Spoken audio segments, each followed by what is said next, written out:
Bonjour chers étudiants, j'espère que vous allez bien. Alors nous sommes au chapitre 3 de notre cours de conception de base de données et le chapitre 3 va porter sur le modèle relationnel ou encore le modèle logique. Alors, et comme on l'a dit dans le cours passé, vous savez qu'il est très difficile et sans une méthode bien sûr de traduire les éléments du monde réel et un objet informatique, et tout cela doit passer par une série de transformations, de conception également pour pouvoir aboutir en fait à ce que l'on veut. Et le modèle que nous allons étudier tout à l'heure s'appelle le modèle relationnel ou encore le modèle logique. C'est un modèle qui découle en fait du modèle entité-association que nous avons vu dans le cours précédent et qui permet encore de pouvoir et mettre en place notre base de données. Alors, les méthodes de modèle relationnel sont les suivantes. C'est de proposer des modèles de schémas de données faciles à utiliser, améliorer l'indépendance logique et physique, également mettre à la disposition des utilisateurs des langages de haut niveau, optimiser les accès à la base de données et améliorer l'intégrité et la confidentialité et fournir une approche méthodologique pour la construction des schémas de base de données que nous allons voir tout à l'heure. Alors, il faut noter que pour mieux comprendre le concept du modèle relationnel ou du modèle logique, il faudra d'abord que nous entendions sur certaines nombre de définitions et que nous allons utiliser tout le long de ce cours. Déjà, nous avons la définition comme l'attribut, le domaine que vous avez déjà et tous ces éléments dans le cours et que vous avez en format PowerPoint ou en format PDF. Nous avons également la définition de la relation qui est un sous-ensemble du produit cartésien de un domaine d'attributs. Donc ça c'est très important. Vous savez que quand on parle de modèle relationnel, et à ce niveau, l'information est présentée en deux dimensions, comme une table tout simplement. Et le schéma d'une relation précise en fait le nom de la relation ainsi que la liste des attributs avec le domaine. Donc là vous avez un exemple de schéma de relation. On n'oublie pas, et la relation, comme on l'a dit, c'est une table en fait à deux dimensions. Et comme on l'a bien dit, donc vous avez ici la relation personne et qui a pour attribut numéro de sécurité sociale et qui est de type entier, le nom et qui est de type chaîne de caractères, également le pronom et qui est également de type chaîne de caractères. Et vous avez la relation qui est là, voilà, vous avez l'ensemble des données. Donc le schéma de la relation, c'est cette partie que vous voyez, la personne définie par numéro sécu, nom, également prénom. Mais la relation elle-même, c'est tout le tableau que vous voyez ici avec les informations à l'intérieur. Donc ces éléments-là sont appelés des occurrences. Donc toute ligne d'information est appelée en fait occurrence ou NU simplement. Donc ici, nous allons voir également aussi la notion d'extension. L'extension d'une relation correspond à l'ensemble des éléments de NUPLE. Donc le terme de relation désigne une extension tout simplement. L'intention d'une relation correspond à sa signification, ça veut dire le schéma en fait de la relation. Il faudra comprendre ces deux notions que vous pourrez également entendre parler également un jour.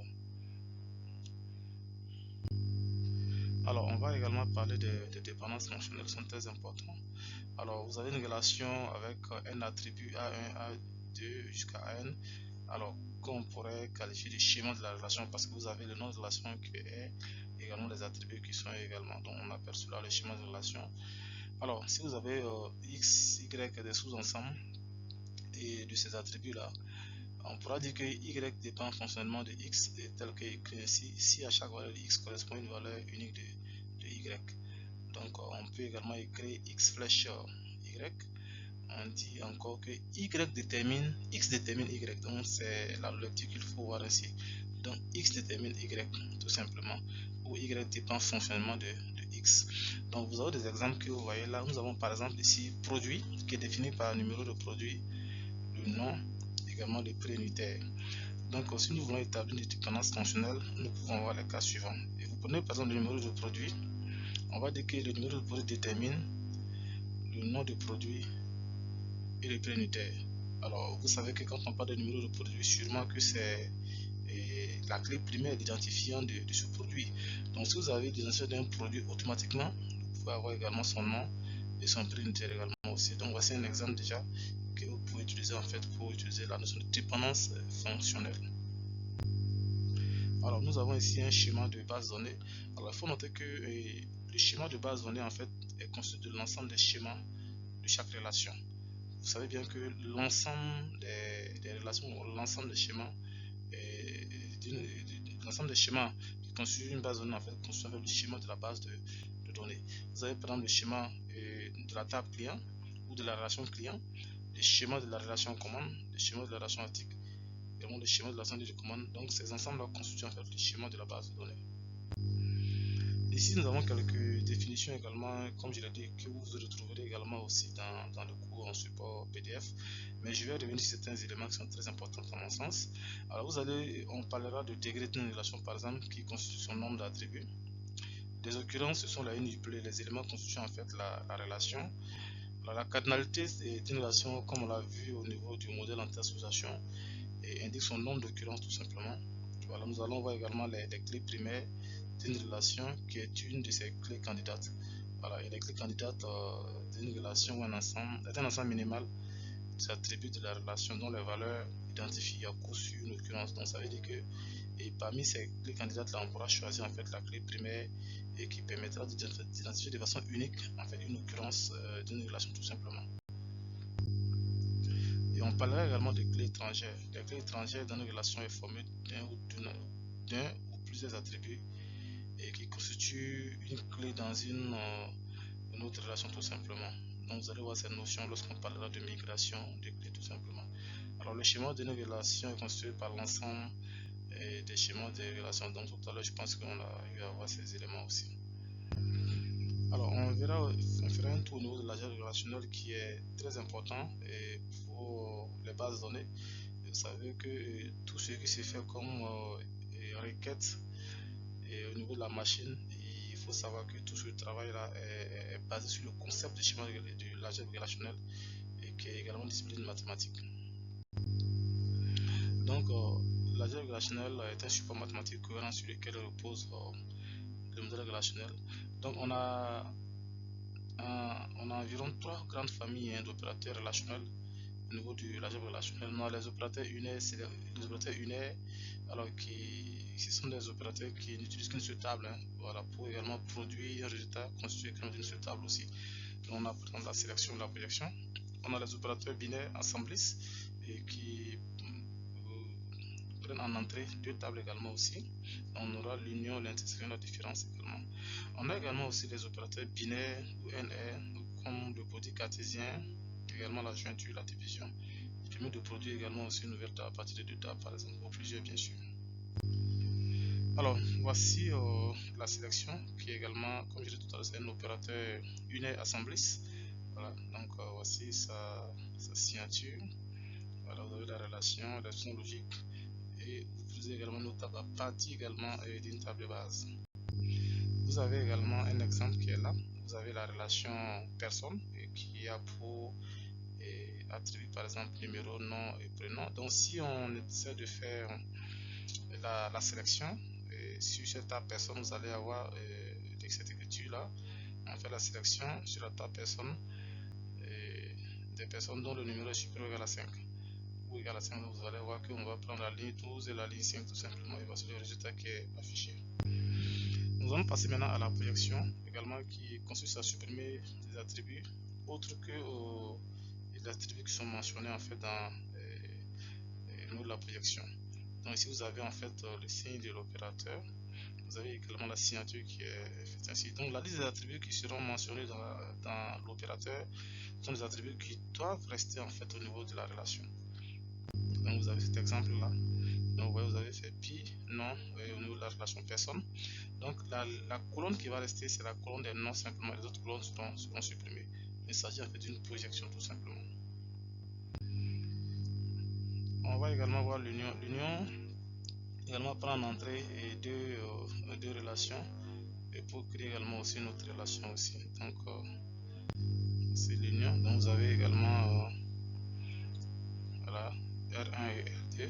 Alors il faut noter que pour l'union, les deux relations doivent implémenter le même schéma. Si les schémas sont différents, vous ne pouvez pas faire l'union entre ces deux relations. Ça, c'est important aussi à retenir. Et c'est aussi idem pour les intersections et qui doivent aussi prendre en entrée deux relations qui implémentent le même schéma, sinon cela ne marchera pas. C'est un exemple également que vous avez ici. Vous allez avoir l'intersection entre les deux. Ça veut dire que les éléments qu'on retrouve dans les deux relations sont les éléments qu'il faut garder tout simplement. On a aussi la différence. Alors, il faut noter que la différence n'est pas commutative. Voilà. C'est un opérateur binaire assemblé, mais n'est pas commutatif. Ça veut dire que quand on fait R1 moins R2, c'est pas identique à R2 moins R1. Voilà. Donc ici vous avez un exemple, par exemple, un exemple de R qui est égal à R1 moins R2. Donc ça veut dire que dans les éléments de R1, vous enlevez les éléments de R2 tout simplement. Donc vous allez avoir le résultat qui est là. Donc si nous prenons effectivement la relation R1, si nous allons enlever tous les éléments qui sont dans R2, vous allez voir qu'il va rester simplement ces deux éléments de R1 bien sûr, qui sont Germain Rose et Germain Stan tout simplement. Alors le produit cartésien. Le produit cartésien est une opération portant sur deux relations également comme les précédentes et qui construit une troisième relation regroupant exclusivement toutes les possibilités de combinaison des occurrences. Donc c'est un produit cartésien que vous allez faire et vous allez voir que ce produit cartésien nous envoie plus d'occurrences en termes de résultats tout simplement, puisqu'il n'y a pas de condition basique qui est posée et pour faire le choix des occurrences à garder. Alors voici un exemple qui permet d'illustrer mieux en fait le produit cartésien. Vous avez deux relations, relation ami et relation cadeau. Donc si on fait le produit cartésien, vous allez voir que c'est comme si on faisait une multiplication en termes de nombre d'occurrences. Vous allez avoir au finish 6 occurrences. Mais il faut savoir que c'est comme si on faisait une distribution, un produit tout simplement. Quand vous faites un développement, c'est pareil. Si vous prenez par exemple la première ligne du ami, fou, Lisa, et vous le multipliez par tous les éléments de cadeau, et ainsi de suite, au final, vous allez avoir effectivement jusqu'à 6 occurrences en fait pour la relation et résultat, tout simplement. Alors, on aura aussi les cas de jointure, qui en fait ne sont rien d'autre que des produits cartésiens, mais dont les relations sont retenues à travers une expression logique par exemple. Donc on aura un certain nombre d'occurrences qui sera plus réduit par rapport au produit cartésien et qui se fait de façon naturelle.